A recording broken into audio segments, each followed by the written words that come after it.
The fifth, eighth, and the 11th term of a GP are P, Q, and S respectively. So A5 ಏನು ಕೊಟ್ಟಿದ್ದಾರೆ, ಇದು ನಿಮ್ಮ ಗಿವನ್ನು.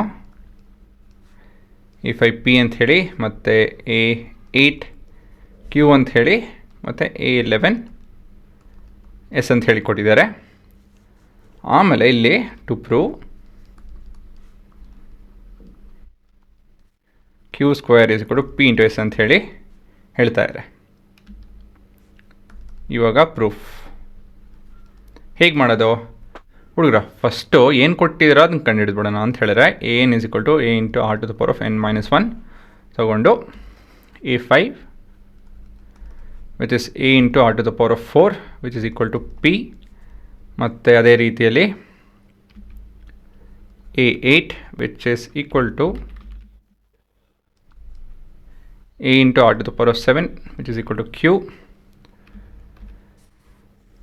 ಮತ್ತು A11 is equal to A into R to the power of 10 which is equal to S. ಆಯಿತಾ? ಇದನ್ನು ಬರ್ಕೊಳ್ತಾ ಇದ್ದೀವಿ. Next ಇವಾಗೇನೋ LHS RHS ತೊಗೊಂಡು ಪ್ರೂವ್ ಮಾಡಬೇಕು. ಸೊ ಫಸ್ಟ್ LHS ತೊಗೊತೀನಿ. LHS ಹೇಗೆ ಸಿಗುತ್ತೆ? Take equation 1 and square it. Squaring 1. So ಇಲ್ಲಿವಾಗ ಸ್ಕ್ವೇರ್ ಮಾಡ್ತು ಅಂತ ಹೇಳಿದ್ರೆ ಏನು ಬರುತ್ತೆ ಇಲ್ಲಿ? Q square is equal to R A into R to the power of 7 whole to the power of 2 ಅಲ್ವಾ?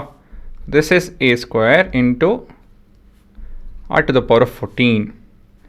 ಹೇಗಪ್ಪ ಬಂತು ಅಂತ ಹೇಳಿ ರೆಫರೆನ್ಸ್ ಫಾರ್ಮುಲಾಸ್ ಬರೀಬೇಕು ಅಂದರೆ AB whole to the power of n ಅಲ್ವಾ?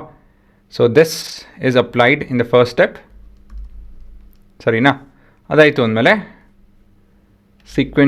ಸೀಕ್ವೆನ್ಷಿಯಲಿ ಬರಿತಾ ಇದ್ದೀನಿ. A to the power of n whole to the power of m which is A to the power of n into m.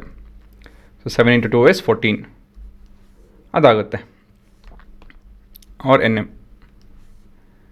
ಅದನ್ನು ಒಂದು ತೊಂದರೆ ಇಲ್ಲ. Next RHS ತೊಗೊಬೇಕಾಗುತ್ತೆ. So RHS is what?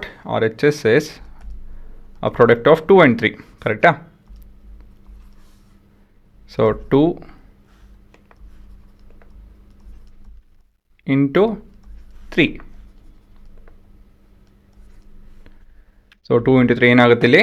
2 is P into 3 is S which is equal to A into R to the power of 4 into A into R to the power of 10 which is A square into R to the power of 14.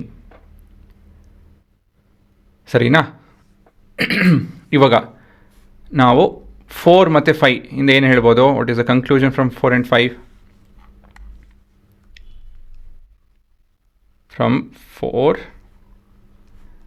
And 5 ಏನಪ್ಪ ಇದೆ ಅಂತ ಹೇಳಿದ್ರೆ Q is equal to P into S hence proved ಅಲ್ವಾ?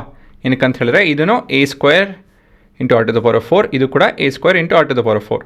So ಇವೆರಡು combine ಮಾಡ್ತು ಅಂತ ಹೇಳಿದ್ರೆ obviously LHS is equal to RHS.